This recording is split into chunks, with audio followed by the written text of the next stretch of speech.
Good evening, brothers and sisters. Last week we talked about dana, and when we talked about dana, we said that the Buddha's teaching, can be must be translated into practice. It's what we call the transformation. From the idea, from the theory, how do you convert it into practice? Because if we don't know how to practice, then it's of no use. Okay, so I told you that there are two ways in which this practice can be carried out. Normally, in the Theravada tradition, we talk about sila, samadhi, and panya, which is the Noble Eightfold Path, which is discipline, mental culture, and wisdom. So that's the path we take. But there is a slightly different change with the Mahayana, where they talk about dana, sila, and bhavana. And dana is put in there because it is easier to perform. Easier to perform in the sense that all of us want to do good work. And that's perfectly all right, because that's what the Buddha had done. In practicing the 10 paramis, he had gone to very, very great lengths to practice dana. The reason for practicing that dana is basically to kill the ego. That's the most important thing. That to come to realize that there is nothing that I can own. In the Dhammapada, the Buddha says, Putammati dhanamati ito balo vihannati. Attahi attanonati kuto puto kuto dhanam. I have sons, I have wealth. Thus the fool thinks he is happy. Thus the fool is assured, thinking, I have children, I have wealth. But when you don't own yourself, where is your son? Where is your wealth? This is the Buddha's teaching, that we must understand that there is nothing we can take. There is nothing we can take to the other side. All the money that you collect, all the houses that you collect, all the cars that you collect, you leave behind at the crematorium. All right? And the Buddha says, friends, relatives, wealth, everything only follows you up to the grave. At the grave, they will say, I want to jump in, but when you challenge them, they say, no, tomorrow. Okay? But, so there is nothing you can take. All right? And that is all to do with dana. And Mahayana emphasizes this, because it's something that we as lay people can practice a lot of. Giving away. The giving away kills our greed, it kills our ego. All that is last week's lesson. Today, we are going to talk about the other two higher aspects. More difficult. More difficult and therefore higher. But equally important. So remember, sila, samadhi, panya, and this combination, dana, sila, bhavana. Okay? Right. Which is, sila is physical discipline. Because if you don't discipline your body, then you cannot discipline your mind. Okay? And we have talked about that when we did the Noble Eightfold Path. We saw how it is first necessary to discipline the body, which is the seated Buddha sitting on the pedestal, the leg part. That's the foundation. So we must learn to discipline our body. Because if your body is not disciplined, then you cannot do anything about the mind. But most religions will teach you that it is enough to discipline the body. Just be good. In Buddhism, the Buddha was asked, give me a simple definition of Buddhism. What does the Buddha teach? Give me a summary. And the Buddha said, do good, avoid evil, purify the mind. Now, do good, avoid evil. Now, that's sila. Do good alone is not enough, you will notice. At the same time that you are doing good, you must do the opposite, which is to avoid evil. Do good and avoid evil look like the same thing, but they are not. One is actively promoting. The other is passively abstaining. We'll go into that when we talk about the 5 precepts, okay? So do good, avoid evil. There is no religion in the world that does not teach this. Do good and avoid evil. But as far as Buddhists are concerned, do good and avoid evil, which is sila, is only the base. That's only the starting point. After that, you must proceed to the next level. Sila is only the preparation for the more important level, which is training the mind. And Buddhism emphasizes this very, very strongly. And Buddhism goes even further to say that if your mind is trained, then you don't have to worry about your body. If your mind is trained, don't worry about your body. How do we explain that? We say any monkey, you know my favorite story about the dog. I think all of you know it, so I won't repeat it. They don't kill, don't steal, don't commit sexual misconduct, don't tell lies, and don't take intoxicants. These 5 things any dog also does not do. Okay? Or any monkey can be trained. Any monkey can be trained to be good. All right? Think of your children. All right? Okay? But that is because of fear. And a lot of religions, they are told you behave. But because of fear. Buddhism says no.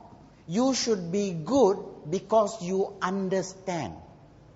So if your mind, the example we use is, we take, and I wish I brought the picture, but about 5 or 6 years ago, there was a man who earned a living by having trained a Siberian tiger. And this tiger, when it stands, was about 8 feet tall. It was a huge fellow.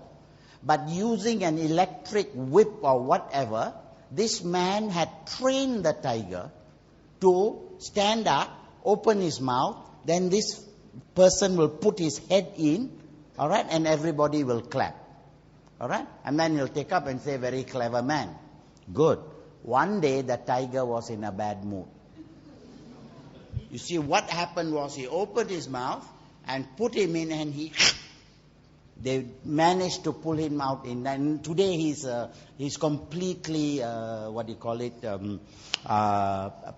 paralyzed. He's completely paralyzed. That's about 5-6 years ago it happened.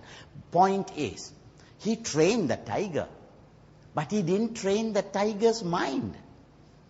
He didn't train the tiger's mind. Now we say a Buddha or an Arahant, they cannot do wrong. They cannot tell a lie. A Buddha cannot tell a lie. I'm telling you quite honestly, I cannot kill an animal. If somebody gave me a fish and say kill it, I cannot. And a lot of you are in the same position. All right? But then I'm not a Buddha yet. I can kill mosquitoes. Okay? That's because we try to be good. We are trying to be good.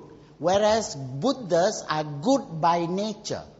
And that good by nature comes from developing the mind. See? So what we are saying here is, Sila is very important, but in Buddhist practice, it's only step 1.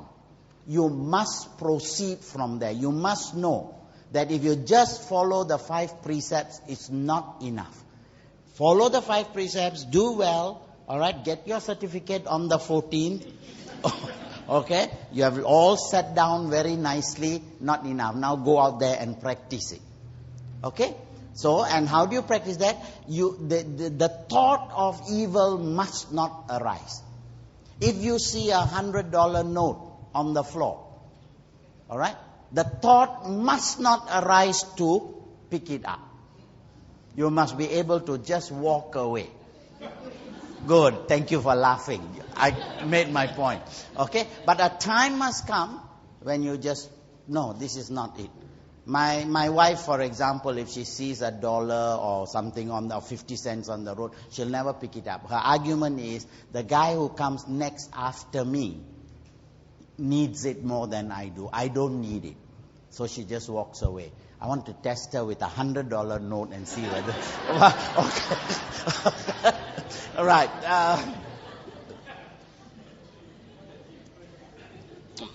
She probably will take it and give Buddha $10 as his commission. Okay, right. Now, sila. So, sila, let's get it. We've said dana is the practice of giving. Yeah. The wrong practice of giving is giving so that you get a reward. And a lot of us do that, myself included. They believe that if I do a lot of good, I accumulate a lot of good karma by being generous. In my next life, I will be assured of a lot of wealth and a good life. So I have that. It's a good action, but this action is tainted. But if I just do good with the idea of give things away with the idea of killing my ego, that's the right way to do it. Yeah. So now we go to the next step, sila. Okay. Now, the way to nibbana is the middle path. I've got to explain this. We keep using this term middle path everywhere, and you seem to say everything is middle path. What is middle path? Middle path basically is, very basically, avoid the extremes of one of luxury. That means you don't acquire wealth and acquire wealth and acquire wealth. At the same time, the Buddha says, don't go to the other extreme and give up everything either. So you must tread the middle path between the extremes of luxury and asceticism. And that is the middle path. Even with monks. Monks are not encouraged to torture their bodies. They have to eat their meals. But that must be in moderation. Just like we. We need to dress up. But we need to dress in moderation. Everything must be in moderation on the one level. On the other level, the middle path means, that your expectations also must be not too high or not too low. And you must be above personal interest. You are in the middle path. You are not going to one side or the other. All right? That is why we use the lotus flower. The lotus flower rises above the mud. You are unaffected. You don't take sides. Okay? So, when we follow the Noble Eightfold Path, the way to Nibbana is the middle path, which avoids the extreme of self-mortification that weakens the intellect. When you torture your body, your intellect gets weakened. You are thinking too much about food. Your body is an instrument. That instrument has to be looked after. You should not deny your body what it needs. It needs food. It needs clothing. It needs shelter. And it needs medicine. These four things must not be denied. It needs food. But how much food? Not the amount of food that you get at a banquet in the hotel. What do you call that thing? Buffet, that's right. That awful thing where there's so much of food left over and you don't know which one to take, so you take all. Okay? That's overdoing it. But you must eat. So that is food, shelter. How much shelter do you need? how much food, shelter, clothing, and medicine. These things you don't deny yourself. At the same time, don't indulge. Okay, then the middle path consists of 8 factors which we have gone through: Sila, Samadhi, Panya. Okay, now, same thing, we have done this already. The 3 stages, as I told you: avoid evil, do good, purify the mind. This is the teaching of all Buddhas. All Buddhas. Avoid evil. I explained that to you. I will explain that to you soon when we talk about the 5 precepts. Why does the Buddha say avoid evil and do good? He's not repeating himself. He's saying something different. All right. But the last one, which is important in Buddhism, is the purification of the mind. Yeah. When the mind is purified of the defilements. What are the defilements? Lobha, dosa, moha. Your ignorance. When you do not understand who you are, when you do not understand what is the things around you, when these things happen, that's ignorance. So there is an I, and there is an object, and this I then craves for the object. Remember that picture in the wheel of life, the pig, the cock, and the snake. Now the pig is that ignorance which does not see things as they really are. Right? Because of that, craving arises. That's the cock. All right? But because I am not real, and the object that I'm searching for is not real either, both are unreal, so smoke chasing smoke, there is always ill will, the snake, frustration. Okay? So, when you kill the cock, the pig, the cock, and the snake, when you kill your ignorance, your craving, and your ill will, then only are you free. Okay? So, this is the beginning of the Sila. So, only the first 2 we are talking about now. Yeah, okay. We reap what we sow. We have gone through this over and over again. Whatever actions that we do will produce results. If the action is good, the result will be good. Where is the action good? The action is not good in itself. The action is good in the intention with which you do that action. Now let me repeat. Your intention of doing that action must be pure. Okay? So, remember that story about the kitten on the rainy day, and you save that kitten? If your intention is to save that kitten so that you can get good karma, okay, fine. You have done something good. But the reward is not as pure as if your intention is only to relieve suffering. That's your only intention. You don't see an I performing the action. You understand? So, now, we reap what we sow. Evil results in pain and good in happiness. Again, many people say, I do so much of good, but look at me. What's happening? Why is that fellow who does all the bad stuff? Look at him, he's enjoying. Aha. You don't judge by what is happening now. Whatever it is you did, you are suffering now, could be the result of a previous life. But to avoid that same thing happening again, what do? You sow good seeds this time. Number 1. Number 2, the Buddha says all the time, ehi pasiko akalika. Yeah, when we mention this word akalika, we mean it is timeless. Timeless means that you do a good action. The result is immediate.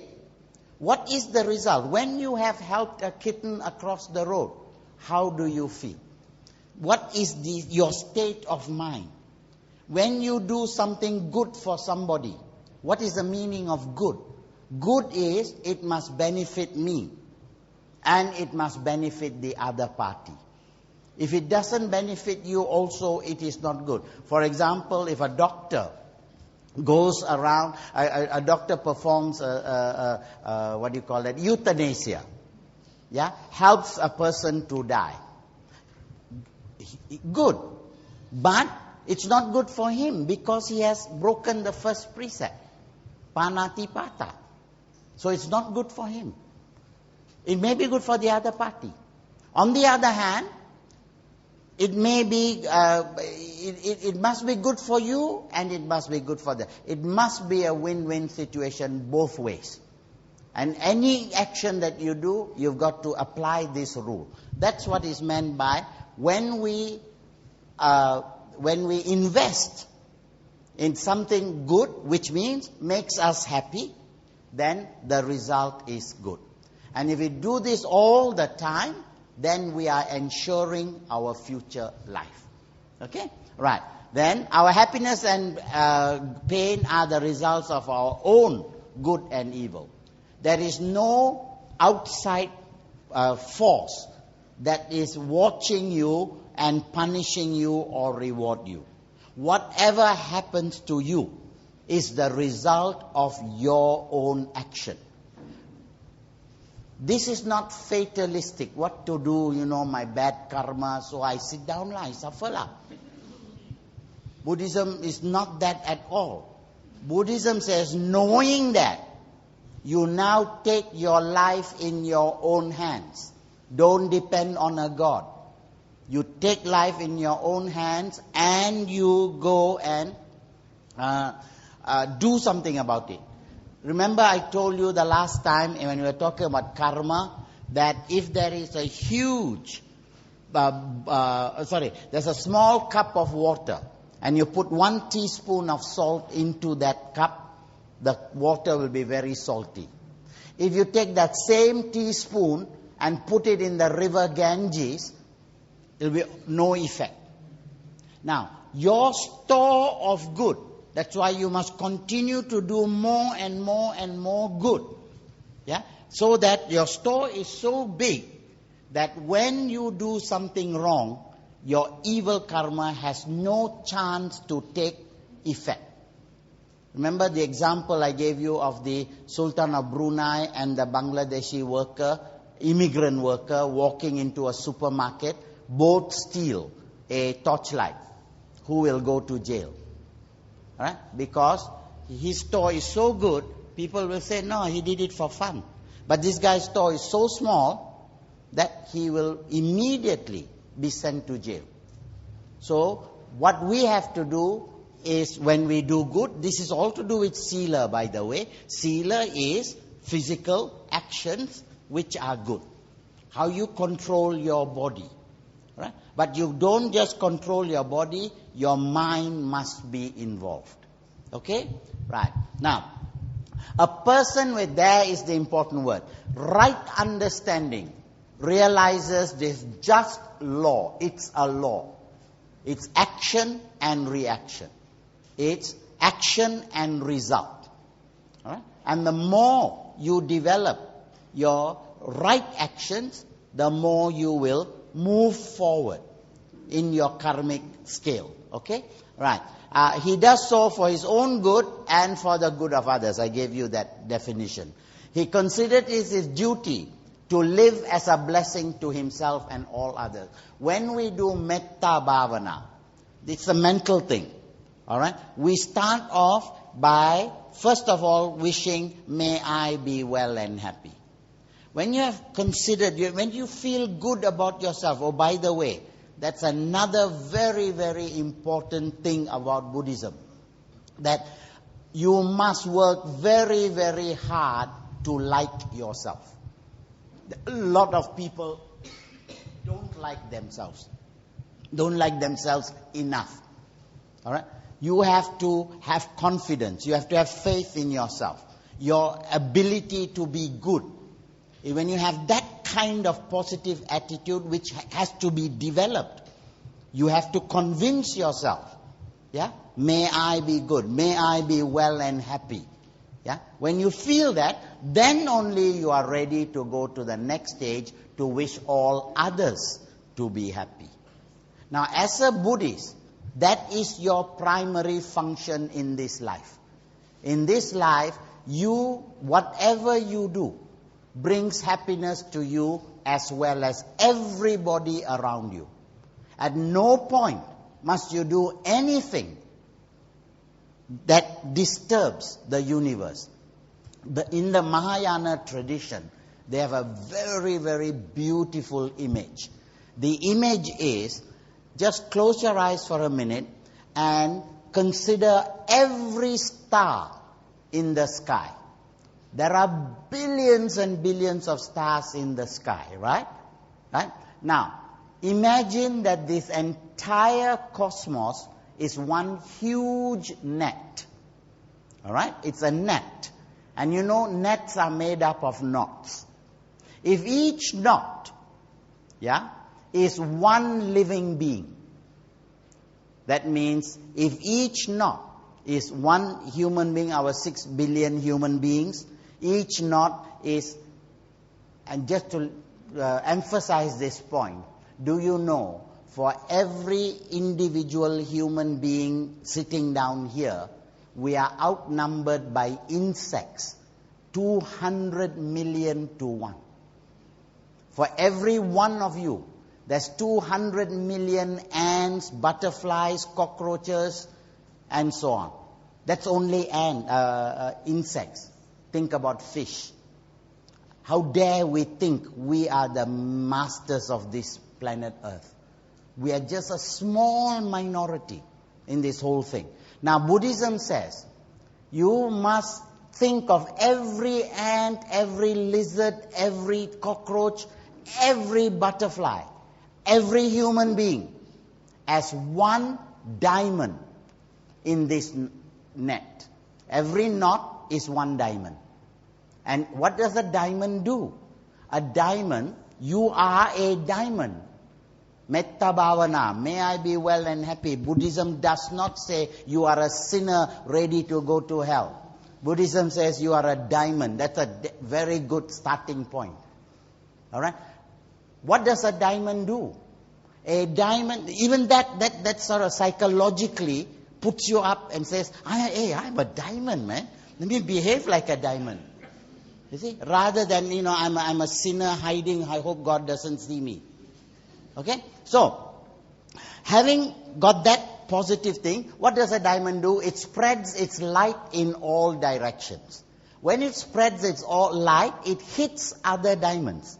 These other diamonds then hit their light into all over the cosmos. So a Buddhist, as an individual, may I be well and happy.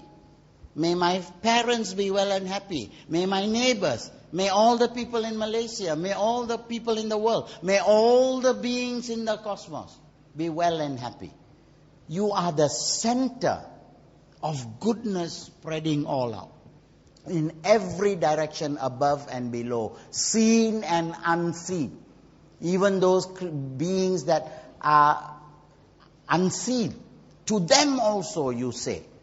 So we are spreading these vibes, these fantastic good vibes. And that is what it means by, he does so for his own good and for the good of others.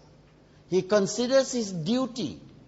He considers it his duty to live as a blessing to all other beings. Right.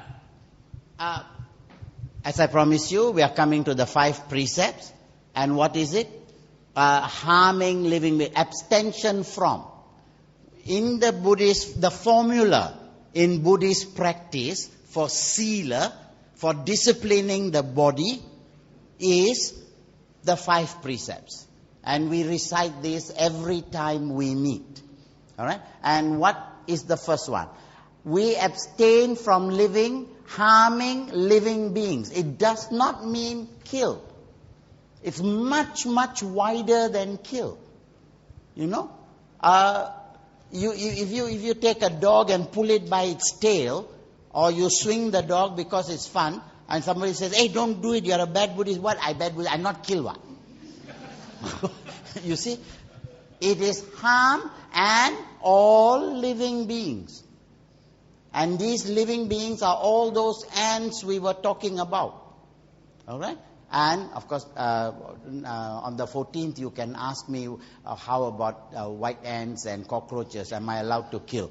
I'll give you the answer for that then, okay? Right. All living beings. That's the first one. Second, all from not stealing. Not stealing. Taking what is not freely given. Adinna dana veramani. Adinna dana veramani sikkhapadang samadhiyami. Oh, by the way, the second part of that formula is sikkhapadang samadhiyami. It's a training rule. It's not a rule from God. It's not a commandment. It's a training rule that I observe. I choose to observe. Nobody tells me don't kill. I will not kill. See that difference? That's why we are diamonds. That's why we are manusya. That's why we are valuable creatures. Yeah? That I will not kill because I don't want to kill. Not if I don't kill, I will be safe. That's not the reason. Okay? So, all forms of stealing, all forms of... What is the purpose of that? It's tied up with dana. Dana is giving away. Now, giving away is to reduce your own greed. By doing that, you will also refrain from grasping and taking things for yourself. I gave you the example of the $100 note. If you see that $100 note, it was not freely given. If somebody gives it to you and says, look, I don't know what to do with this 100, please spend it on my behalf, by all means. Okay? I challenge you to find such a person. Okay? Maybe if you tried Tanjung Rambutan, you might. Okay? But other than that, if it is there, you have to walk away. And there are a lot of people who do that, who don't want it. Okay? So, all forms of stealing. Sexual misconduct. Anything that goes against the social norms. Basically, that's it. But Buddhism is very, very open-minded about all forms of sexual misconduct. For example, homosexuality, masturbation. These are not sinful at all. Premarital sex. There's no concept of sin anyway in Buddhism. These are what we call akusala kamma. Akusala kamma is doing things, out of ignorance. Now, if out of ignorance I satisfy my sexual needs as and when they arise, the result in itself is not sinful. What it does is it damages you karmically, in that you become more and more attached to your body. That is why Buddhism warns you against indulgence in sexual activities. That's the first warning. The first warning is that if you indulge too much in any form of sexual activity, you are making your body more and more gross. But if you are a refined human being, you will move away from this animal nature of yours. Yeah? You will notice that most of the equipment is below the belt. It's that level, animal level. But your aim as a Buddhist is to rise to the divine level. So when you leave sex behind, you don't leave sex behind because you're afraid of punishment, but just like the others, you don't want to. I undertake the precept to refrain from sexual misconduct. It's not sexual conduct, notice, it's sexual misconduct. And what is it? If you exploit other people in the process of satisfying your body's lusts, this is not accepted. Okay? Right. So that is the meaning. So you see, it goes very deep, And then false speech. Of course, don't tell lies. But if I look at Sunit here and say, Sunit, why are you so ugly, Sunit? Yeah? It's true. I'm sorry. It's not true. But if it was the truth, is it necessary to tell that truth? A lot of the time, it is not necessary to tell the truth. Because if that truth hurts. So it comes to the next one, slander. Yeah, harsh language. False speech, harsh language can be truthful. But it can be hurtful. But because of metta bhavana, may I be happy, may other people be happy, you will not indulge in it. So it's much, much wider. Then, slander and frivolous talk. I think I gave you example of, wow, your shirt, very nice, where you bought it? Wow, very nice, pasar malam. Pasar malam cannot get like this lah. I think you stole it, I know. In what ways? Speech is only human beings have that faculty of speech. It should only be used to benefit mankind. How do you benefit mankind? The kind words you speak. And where does this kind words come from? From the mind. Your intention. Clean up your intention and your sealer will be good. Okay? And of course, you should notice the last one is intoxicants. Now look, harming, stealing, sexual misconduct and false speech. The 4 precepts, they have to do with your body and your relationship with outside. Yeah? The last one is the taking of intoxicants, not just liquor. Not just liquor. Any kind of thing that leads to heedlessness. When you are not mindful. That's another thing about being a Buddhist. One of your functions is to be mindful all the time.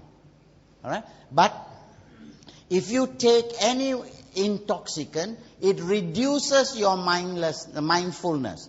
And as a result, you break all the other 5. Yeah? By taking drugs and liquor, you can kill, you can steal, you can commit sexual misconduct, and you can talk rubbish. Okay? So, yes. When we fall sick, during that time, if we take the intoxicant, then... When you fall sick, first of all, don't take intoxicants because it's beer. But here, when you are talking about medicine, it's perfectly all right. It's perfectly all right to take medicine because that as a medicine, and that is necessary. Perfectly okay. Because some religions don't allow you to take medicines which have liquor. One of my favorite medicines used to be waterberries compound. Do you remember? It's a fantastic thing. Every time I get a cold, take half a bottle of waterberry. Good. But some idiot said there's liquor in it and it was banned. Okay? And so now I'm sick. Okay? So, it's good for me but not good for that other fellow. Okay? Right. So, thank you for that question. Okay? Right. Now, moral discipline, that's sila. As he progresses slowly and steadily. That is another beautiful thing about Buddhism. You do not have to have instant arahantahud. You just say, I'm a Buddhist, wear this thread, and then you go around telling everybody, I'm perfect, I'm pure. Okay, I've been saved. Buddhism, no. You go little by little by little. Everything is in stages. There are 8 steps to the Noble Eightfold Path. There are 3 steps to Sila, Samadhi, Panya. Everything you take in steps. You take in little doses. Okay? Right. So, and sense restraint. You control your senses. That's what we talked about when we talked about kamesu, which we talked about sexual misconduct. It's restraining the senses. Okay? Right. The karmic force of the striving, that's you, compels him to renounce worldly pleasures. The more you give up, the easier it becomes. Yeah? A den of strife is household life and filled with toil and need. But free and high as the open sky is the life the homeless lead. Well, that is the ideal. The ideal is when you give up all these worldly things and then you become a monk and you will be free. Well, debatable. Okay? Next. Now, realizing the vanity of sensual pleasures, he voluntarily, that's the important word, forsakes all earthly possessions, and donning the ascetic garb, tries to lead the whole holy life in all its purity. All right? So another thing about Buddhism, when you become a monk, it's not for life. You can stop at any time. That's why in countries like Thailand, you become a monk for 3 months. Here we do it for 1 week. All right? A temporary ordination is perfectly okay. You can go in and out as many times as you wish. Why? Because nobody can judge you. You want to go in for practice, you go in. Then you can come out. There is no shame involved in the practice. Okay? So, okay, right, next. Now, one need not become an ascetic to realize Nibbana. You, as a home person, and in Mahayana particularly this is emphasized. I said that when we talked about dana, that if you practice the 5 precepts with sincerity, yeah, you are on your way. It does not mean that you must become a monk to become an arahant. There are stories during the Buddha's time when lay people became arahants. A nice story about well, she wasn't an arahant, she was a sotapanna. No, there is a story about an arahant. This woman, she became an arahant with psychic power. She could know what people were thinking. Okay? And she used to love to give dana. So every time she will invite monks to come for dana. And when she goes to invite them, she reads their minds. And so every time the monk feels, I wish I had char siu tonight. Or if I had, tau sa pao, And he thinks, and she knows, so next day when he comes for dana, it's all laid out. And how did this woman find out? And little by little, the monks started getting frightened. Okay? And they stopped going. And this poor woman was very upset. She was wondering why they stopped going. Went to the Buddha, and the Buddha said, this lady, she's not judging you, but she reads your mind. Now that tells us here that lay people can also develop these qualities. And what's even more important is women can become like this. You see? So it doesn't matter whether you're a man or a woman in Buddhism to be able to attain this high level of purification of the mind. Okay? And that is what it means by, it is not external appearance that makes a man holy. Internal purification. So it does not matter whether you wear a robe or not. A lot of people wear the robe, but inside they are... we used to have a maths teacher long ago. His name was Tonga Chong. And we used to call him Tau Sa Pao. Tau Sa Pao because inside his heart was black. Outside his skin was white. Okay?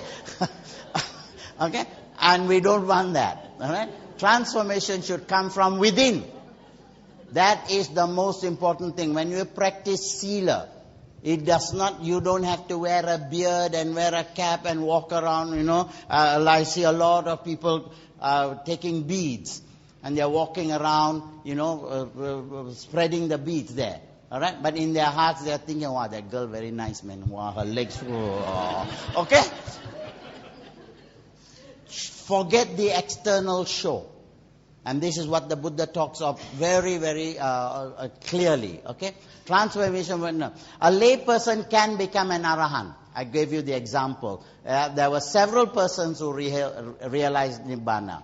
Anathapindika was the Buddha's greatest philanthropist. He was a multi-millionaire. All right? And in his own lifetime, he became a sotapanna, meaning a first stage.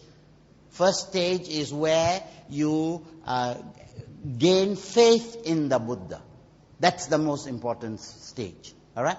Stage that the Buddha can his teaching can lead to nirvana.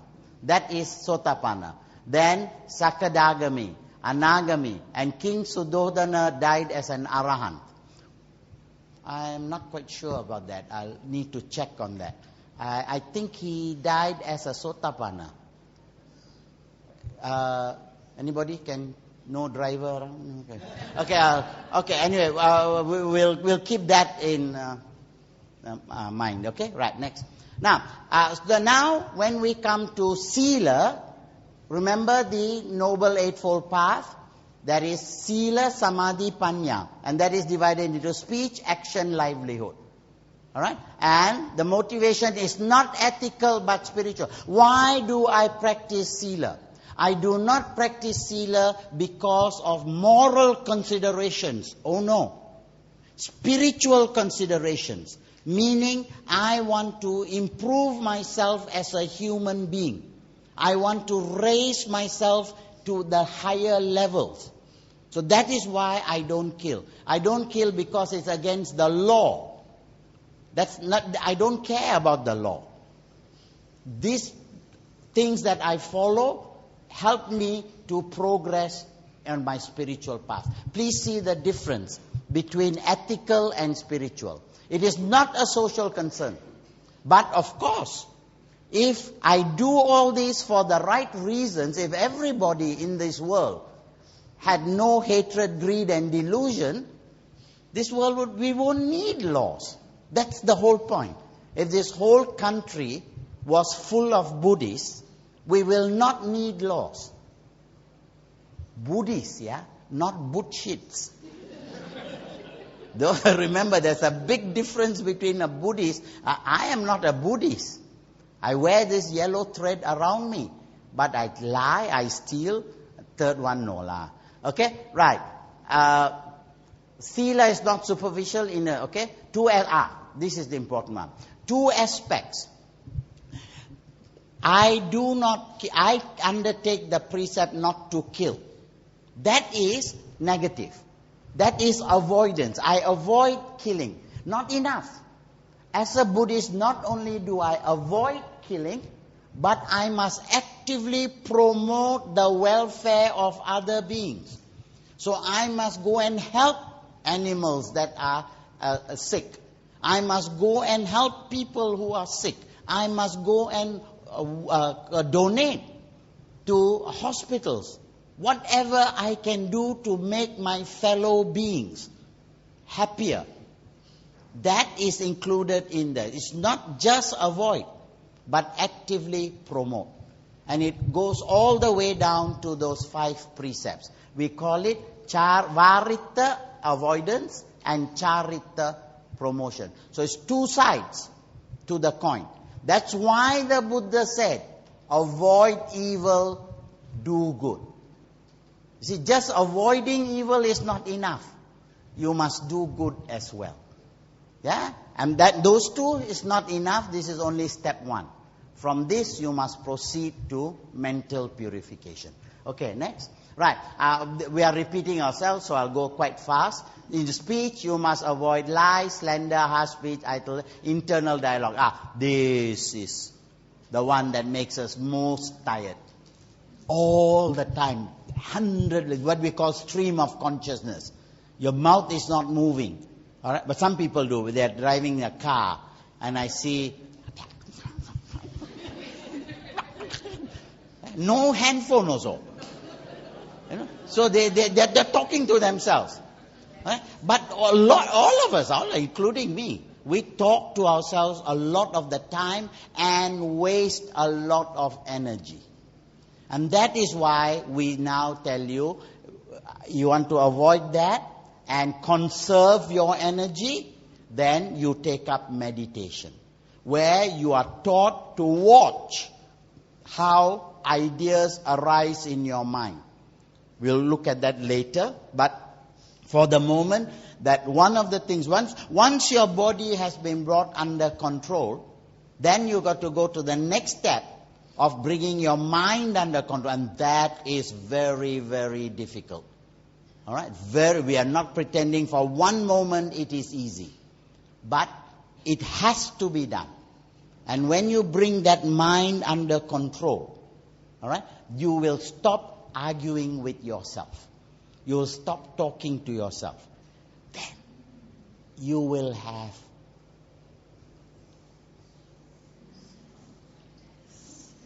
see how beautiful that silence was compared to that. And if your mind is all the time quiet like that inside, especially if we can get children to quieten their minds, that's one of our aims. Okay? Right. Now, action, abstain from taking life, taking what's not given, sexual misconduct. That comes under perfect action. Next. And perfect livelihood. You can gain wealth as a Buddhist. There's no problem with that at all. You are allowed to take wealth, but must be rightfully. And some of the suggestions is, when you earn your living, you cannot deal in weapons, flesh, or living beings. You cannot buy and sell animals, for example. All right? If anybody is thinking of prostitution as a profession to make money, no, sorry, not allowed. Dealing in flesh. All right? Beings, slaves. There are slaves even today. When you make your maids wake up 5 o'clock in the morning and work right through 7 times 24. That's slavery. Okay? Poisons, drugs, fortune telling, money lending. These are basically what you can. But most of the jobs today would fall into these categories. Okay? Right. Now, okay. Beautiful. Now we go to the second stage. We have talked so much about physical discipline, bringing their body under control. You will notice I kept saying that the mind must be controlled, then the body will follow. But we talked about the body first. Actually, it is linked. The Noble Eightfold Path is not one step at a time, but all together, moving together as in a spiral upwards. Similarly, Sila comes first in the discussion, but actually the mind must be attuned. Now in Buddhism, we do not have such a concept as sacrifice. I don't do things like, for example, fasting. I don't fast because I have to.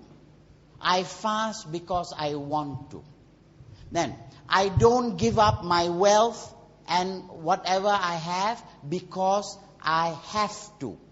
I must do it because I want to. You must be spiritually mature. I told you about the symbolism of a monk's robe. A monk's robe is yellow in color because it represents a ripe fruit. The ripe fruit will leave the tree without any regret. A young green mango, if you pluck it from the tree, you will see the sap. Yeah? And you have to pull hard.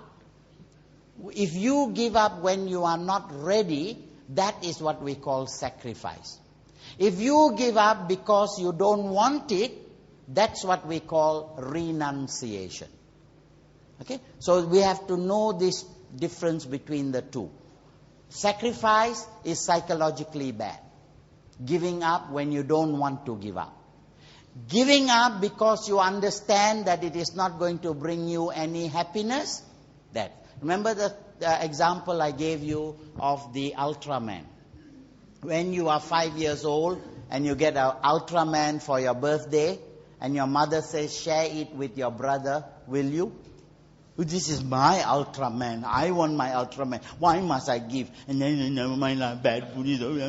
And then you give it to your brother and say, you watch you, I'll catch you next time.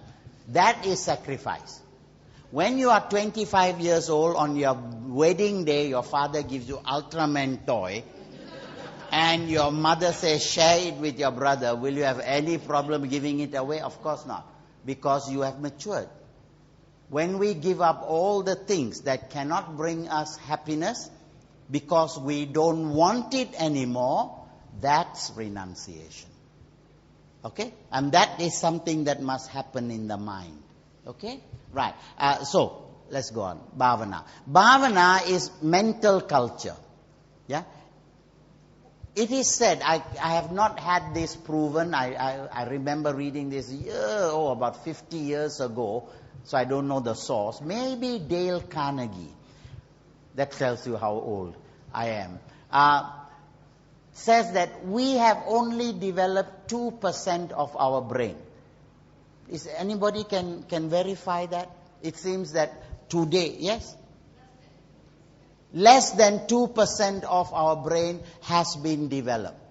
All right? And the Buddha, of course, that's the nature of enlightenment, developed 100% of his brain. So we've got a long, long way to go. And yet, even with less than 2%, look how much we have done, how much we can do. Don't talk about the killing and the Iraq war. Talk about Mother Teresa and Master Sen Yen and Tzu Chi and Fu Guangzhang. All right? All this generosity, kindness, United Nations, WHO, UNICEF, all these things that we human beings have done with only 2% of our development. If only we had 5% development of our brain, how much further? That is what we say, vast potential to grow. But Buddhism says each individual has to do it himself. All right? This process of change is not the result of chanting the right prayers. You can sit down here and chant Om Mani Padme Hum until your mind blows. Mind blows is not enlightenment, it is insanity. Okay? But if the chant, on the other hand, many people tell me, why is it the Mahayana, they spend all their time chanting? No, they're not just wasting their time chanting, they're using the chanting to bring the mind under control and getting that one-pointedness. All right? And when they say it over, the same mantra, Om Mani Padme Hum, Om Mani Padme Hum, Om Mani, and they keep saying it, they bring the mind under control. Focus. It's a means to bring the mind under control. Okay? This process is not the result of chanting, reading the right books. You don't need to read the right books. One of the disciples of the Buddha, his name was Chulapantaka. He was so stupid, he could not even learn one verse of the Dhammapada. He couldn't even learn, he couldn't recite one verse. He was that stupid. He got frustrated and he was going to leave. The Buddha saw this and called him and said, "What's your problem?" He said, "I'm so stupid, I can't even recite one verse of the Dhammapada." Then the Buddha said, "Okay, I'll tell you what, you don't have to leave." Buddha gave him a clean piece of cloth. And when he took this clean piece of cloth, the Buddha said, "You look at the rising sun and stroke the cloth. As you stroke the cloth, just say defilement, defilement, defilement." That's all he had to do. He said, "Can you do that?" "Oh yeah, I can do that." So he sat down, facing the rising sun, stroked the white cloth, defilement, defilement, defilement. As he was doing that, he saw this white cloth was becoming stained with his sweat. And at that moment, the realization came to him that our consciousness is originally pure and clear. But because of lack of effort, we allow the defilements to creep in. This is a very important point. That again, remember I told you Buddhists are diamonds. Yeah? And Buddhists have value themselves. Here's another reason to value. You are all potential Buddhas. Every one of you has a Buddha mind. It's there already. But because of ignorance and lack of effort, what you have allowed to happen is anger, hatred, greed, jealousy, you have allowed it to come in. Chulapantaka realized that. And he realized the original nature of his mind. He became an Arahant. You see? Many Arahants were pretty stupid people by our standards. But by their standards, Einstein was an idiot. You see, because he hadn't cleared he was very clever, but he had no wisdom. Okay? And all of us are the same. Okay? Right. Right. Our believing in religious formula. So whether we are Mahayana or Theravada or Vajrayana or whatever does not matter one little bit. What matters is how do you purify your mind. Okay? Right. Real change goes deeper. Yeah? To develop oneself, a person has to come to know himself, to experience all the hidden parts of his mind. No hypocrisy. No one is watching you. You are watching your own mind. You're watching your anger arise. You're watching your own hatred arise. And when you do Vipassana, the early stages, as it starts coming up, yeah, you find it, you're very, very uncomfortable. And that's why you need a good teacher to guide you along, to say that it's okay. Sometimes people get very frightened. Yeah? And all of this is watching the mind. And that, we say, is the most important aspect of your training as a Buddhist, to still the mind. All right? And if in Sunday school as teachers, we can get our children to enjoy the silence of the moment. Yeah? Venerable Thich Nhat Hanh gives a very nice exercise for children. He says, give them each a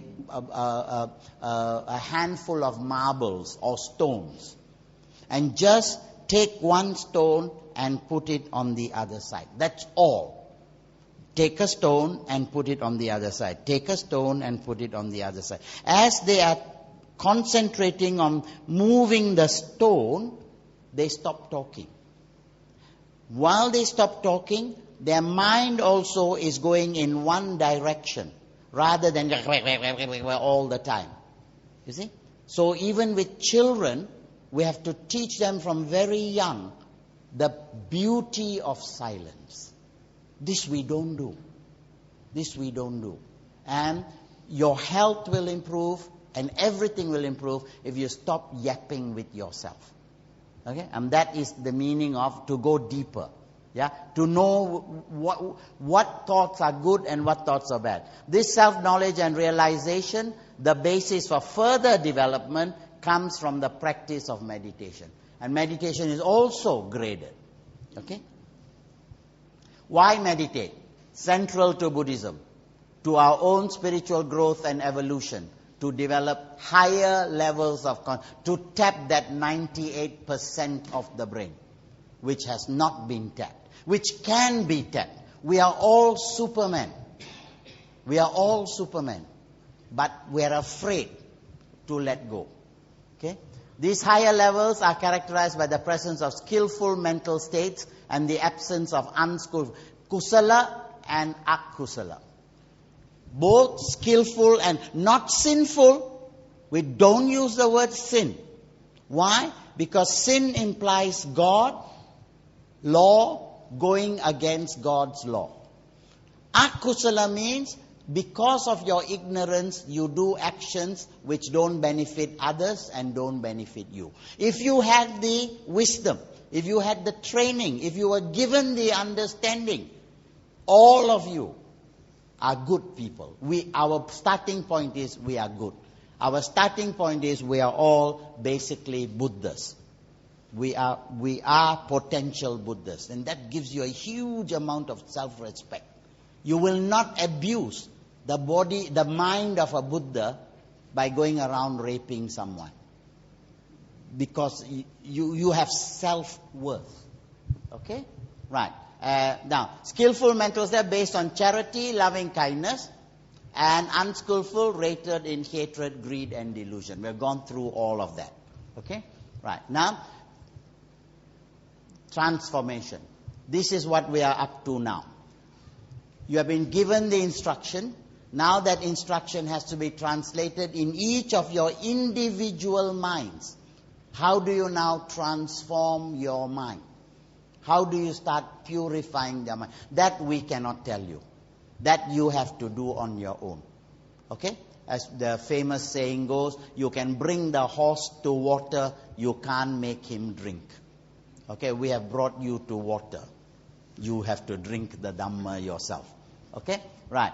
Yeah. Beginners have difficulties in concentrating on the object. Okay? That's not... Their mind is like a monkey. The Buddha said, the mind is like a monkey. Right? You get a thought, and that thought jumps on to another thought, and another thought, and another thought. All right? We talked about monkey. Monkey, near my house I got monkey, no. Monkey behind there I got Dhammasara forest. Forest, a lot of monkeys come down, no. I'm like, not only monkeys in Dhammasara. Wow, Batu caves, oh, you're terrible. You go up there. One day I went up, I was coming down bringing the banana. All the monkeys came. People all scared. But the Japanese, they don't care, no. They take photographs. Japanese, they always like to take photographs, no. You started with Dhamma talk. Now you're already gone to Japan. You see, that's what the Buddha says, monkey mind. Now, I've got to thank Brother Charlie Cha for this, having taught me this. He says, there are 4 things the mind must be concentrated. What is called the 4 foundations of mindfulness. Okay, we'll come to that in a minute. We'll come to that. Okay, but keep this monkey jumping from one thought. The mind is always thinking about the past or the future, but seldom the present moment. It's another thing about Buddhism, that you must always live in the present. That's mindfulness, and that's got to do with the 5th precept. You must always the past you cannot do anything about. There's no point wasting your time regretting what happened in the past. There is no point daydreaming of what's going to happen in the future. Both are out of your control. But this moment is yours. This is the moment you control. And this moment, it rises and it falls. Now the next moment must also be under control. If every single nanosecond of your life is controlled, your whole life is controlled. Because the past becomes the present, becomes the future. So when you die, you have trained your mind. That's basically what Buddhism is all about. To live in the present moment. Don't worry about heaven or hell. That one, you waste of time. Okay? And that's the meaning of this line. Thinking about the past or the future, but seldom on the present.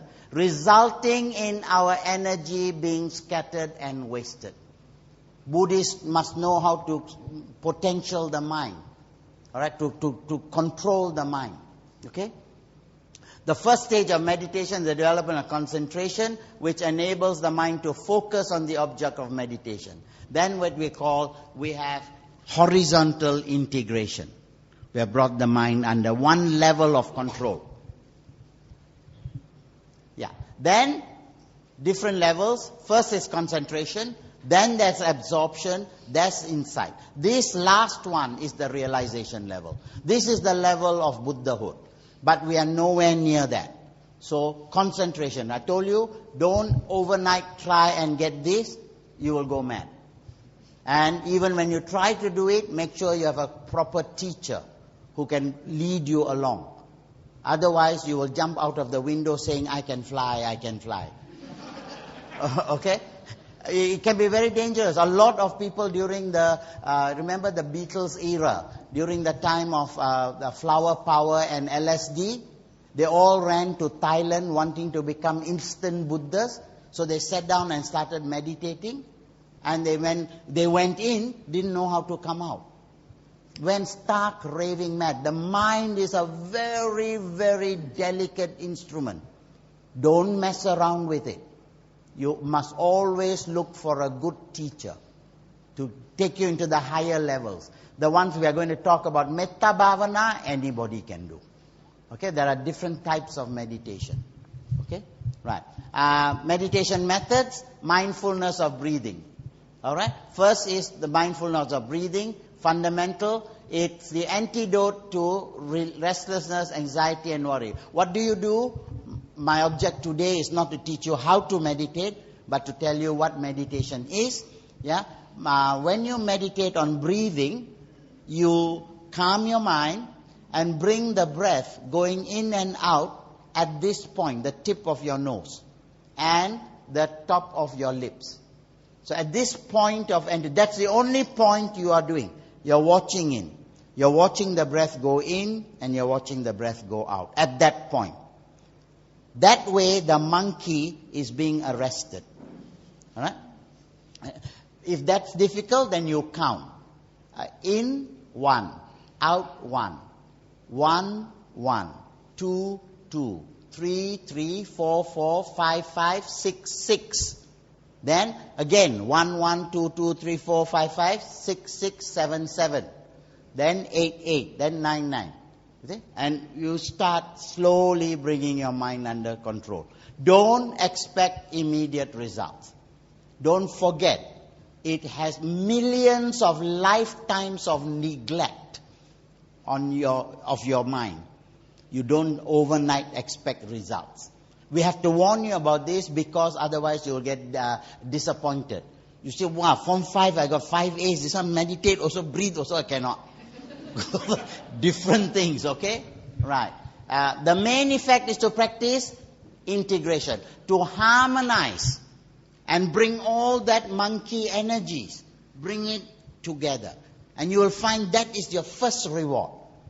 Yeah, the first reward, they say, and it's worked with me, that if you have meditated properly, I'm not a master meditator, I'm a sort of a beginner meditator, and yet I find that if I do it right, one of the first signs is you don't dream. You don't dream. Dreaming is a playback of a troubled mind. But if you go to sleep with that calm mind, you don't dream. That's one of the first steps. Now don't go and say, oh yeah, Uncle Vijaya said meditate, then I went and dreamt. Oh, cannot be. Tenang dulu, sabar. Okay? The Buddha took 300,000 life cycles to reach where he was. Okay, don't try and do it overnight. Okay, right, right. Now, then Vipassana is insight. Yeah, that's one there. The discourse teaches the 4 foundations of mindfulness. Mindfulness of body, of feelings, of mental states and mental objects. When you close your eyes and you become aware, forget the external world. You start getting into yourself and you start becoming aware of the body. Now at the moment I have a little backache. Watch that. Then I've been sitting for 2 minutes. Now the cramps are coming. Watch it. Watch your body and see what your body is doing. Watch your body. It takes a lot because we have never watched our bodies. So as you watch your body, mindfulness begins of the body. Then you have mindfulness of feelings. Yeah, hot, cold.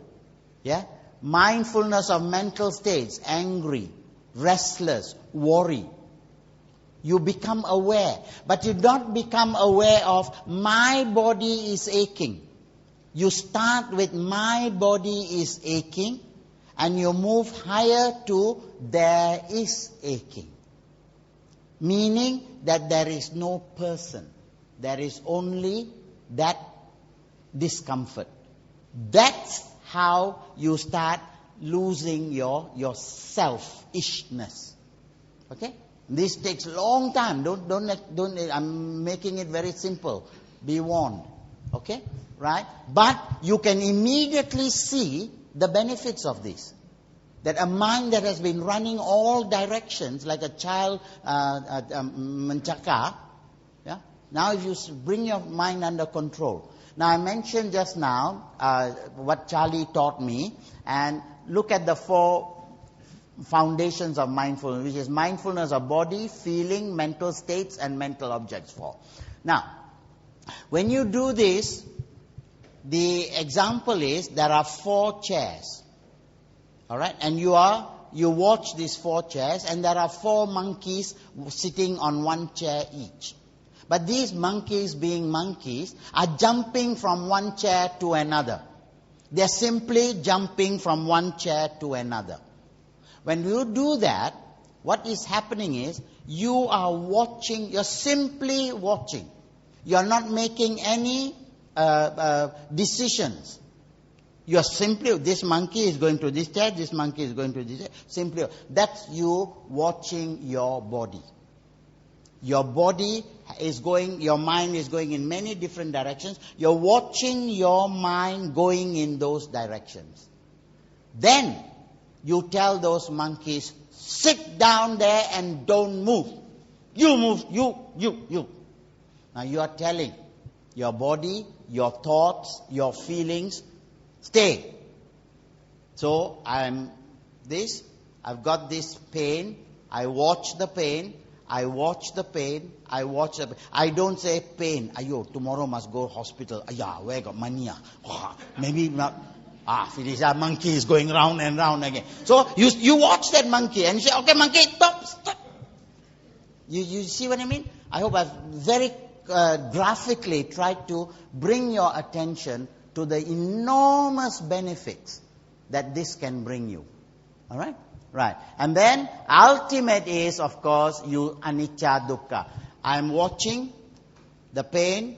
As I watch the pain, because I'm watching it, there is no I am suffering the pain. You disassociate the self from the presence of the pain. That makes you aware of non-soul, non-self, anatta. Then it keeps moving. It keeps moving like these monkeys. Therefore, it is anicca.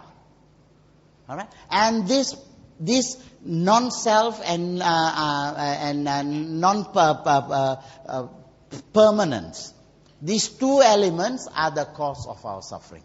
Because we don't recognize them for that. You see, it's when we can give this up. This is all very deep teachings. All right? But I'm introducing you to them. Okay? Right? Then we have, I told you, one of the easier ones that we all begin with, loving kindness, which I alluded to when I talked about the cosmos and the diamonds. And how I am happy with myself and how I radiate this without choosing who I radiate it to. Your little puppy has the same attention as that cicak which is trying to climb up your leg. Can you? If you cannot, you have a long way to go. Okay? Right. This, we gradually develop a warmth for ourselves first. Yeah? All of this is not prepared by me, by the way. This whole slide presentation was prepared by Brother Lim Chin Ka. Okay? Yeah, it was prepared by Brother Lim Chin Ka. And I've been using this for the last 8 years. Okay, so share merits with him. All right? Of warmth, friendliness, wishing well for ourselves, for charity begins at home. We must, this is basic Buddhist teaching. If you don't love yourself, don't waste your time trying to love others.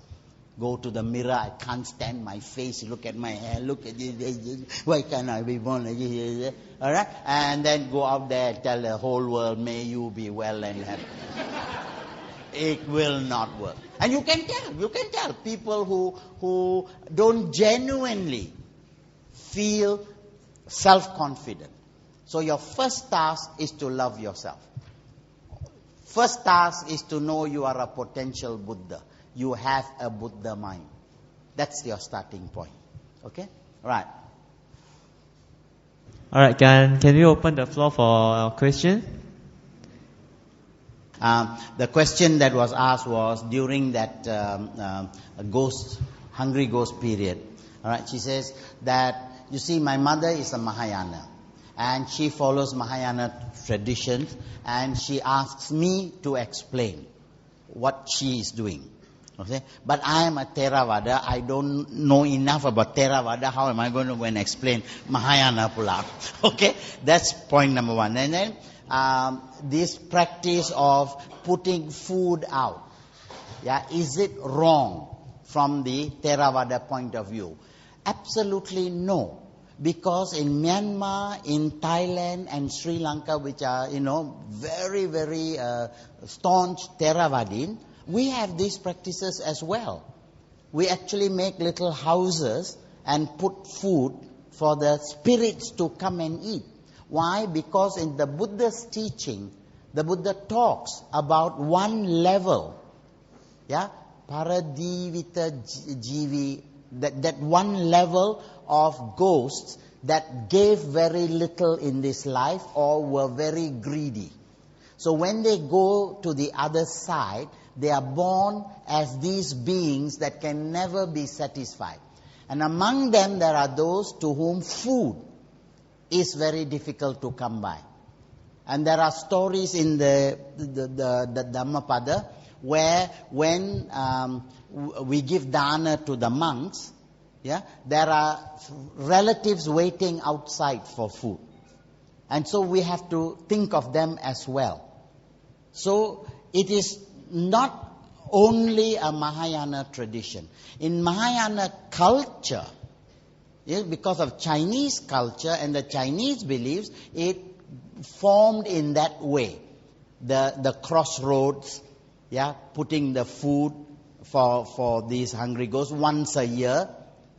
As far as we Sri Lankans are concerned, they are there all the year, all the time. Okay? And so it is not wrong. It is two reasons. The real reason should be compassion.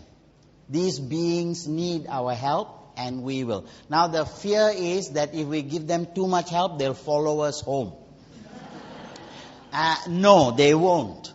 They won't, because they'll only follow you home if you are afraid of them. Please remember, they are all weaker than you. Human beings are the strongest. All right? And they cannot follow you unless you allow them to. So, if you are confident of yourself, one of the things we use is yellow thread. All right? Now, that gives you the confidence that, somehow it is told that yellow thread, the ghosts are frightened of this thread. Okay? I don't ask you to test this in a local cemetery. But to me, what it means is, when I see this thread, it reminds me that the Buddha is with me. The Buddha is in me. And the Buddha's teaching tells me all of this. That gives me the strength, okay, to fight. Okay? So, it is not wrong. Okay? Maybe they exist, maybe they don't. Every culture in the world, every single culture believes that there are spirits that we cannot see. From the least, developed to the most developed. Halloween. What is Halloween all about? But this, feeding hungry ghosts. Okay? And so every culture has it. Okay? So we are quite okay to do it. Okay? Right. Oh, didn't I talk about that? The question is, what are the levels of merit? What are the fields of merit? When we give, now here we were talking about giving to these ghosts. Yeah? Giving is one thing. The receiver is another thing.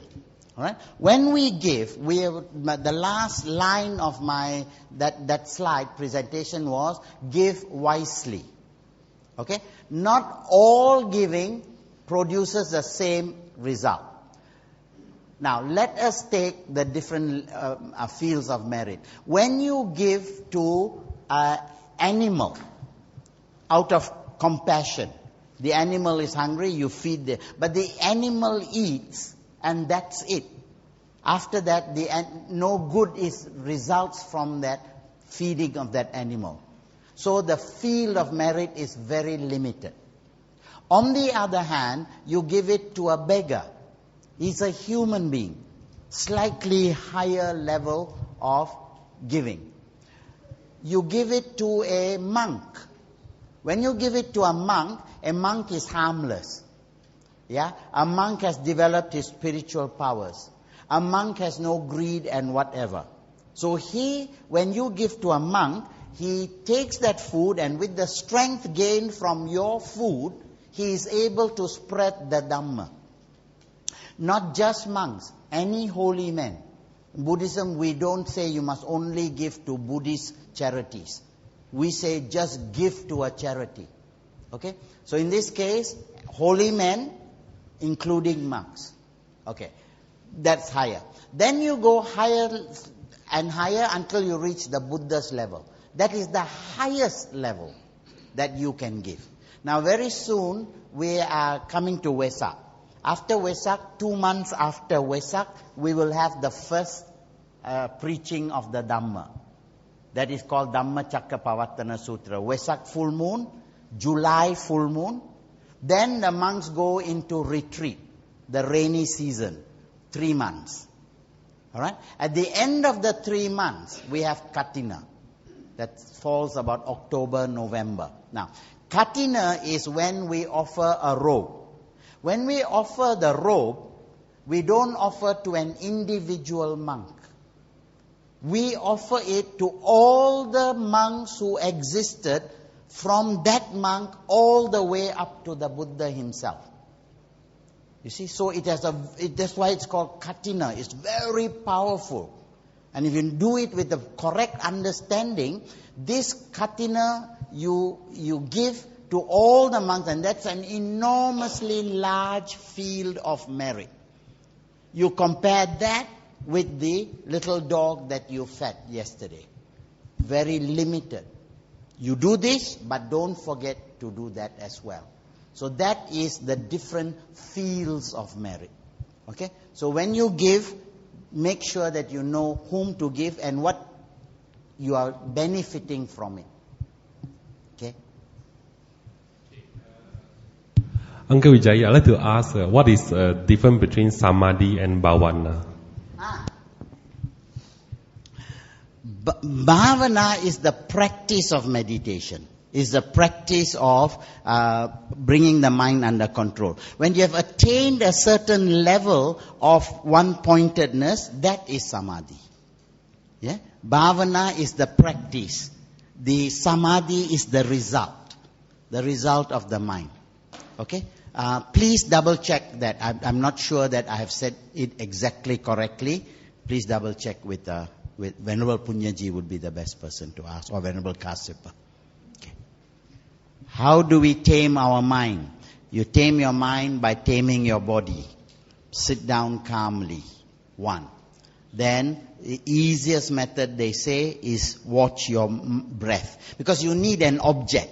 You need an object to focus. Alright?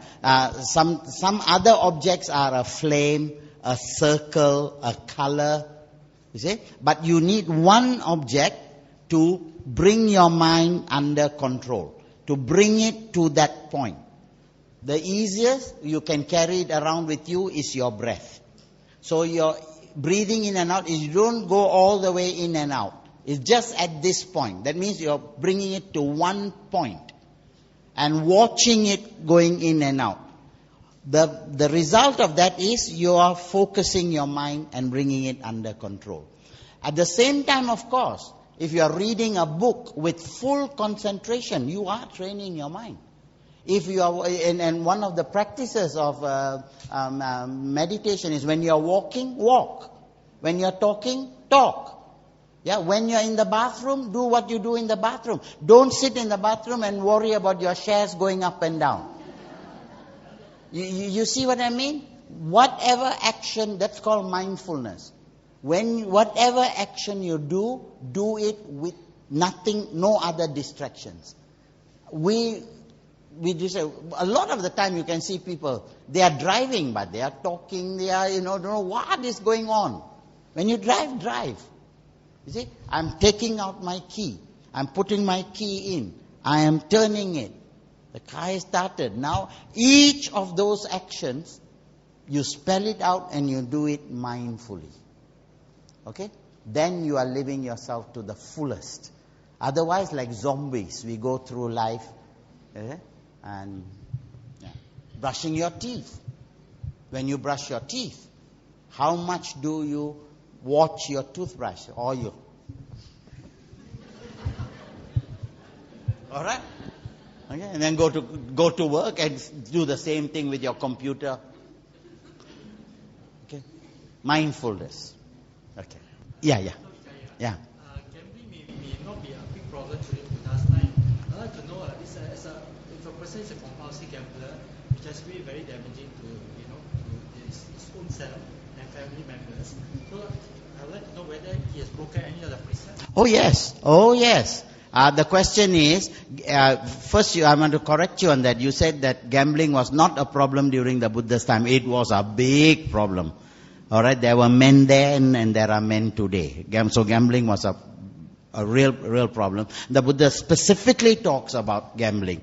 And he says if a man gambles, he is bringing suffering not only to himself but to his family, number one.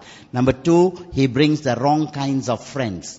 In the Parabhava Sutra, the causes of downfall, gambling is specifically mentioned as something to be avoided. Because it does not constitute earning wealth rightfully. Okay? But, having said that, in today's society, a little bit of dabbling with stocks and shares is quite acceptable, because in the Sigalovada Sutra, the Buddha says, you should divide your wealth into 4 portions. Alright? 1 to enjoy. The Buddha says, your part of your wealth is meant to be enjoyed. Don't save all of it. Enjoy some of it with your family. Alright? 1 part to invest. One part to save, and 2 parts to invest. Meaning, this is a form of investment. But it must be kept strictly under control. That you mustn't become a slave to it.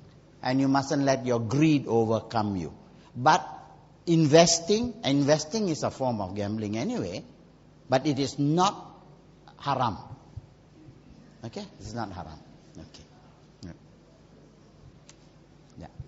Everything, I think, at the final and middle path. Use your rational mind. Okay?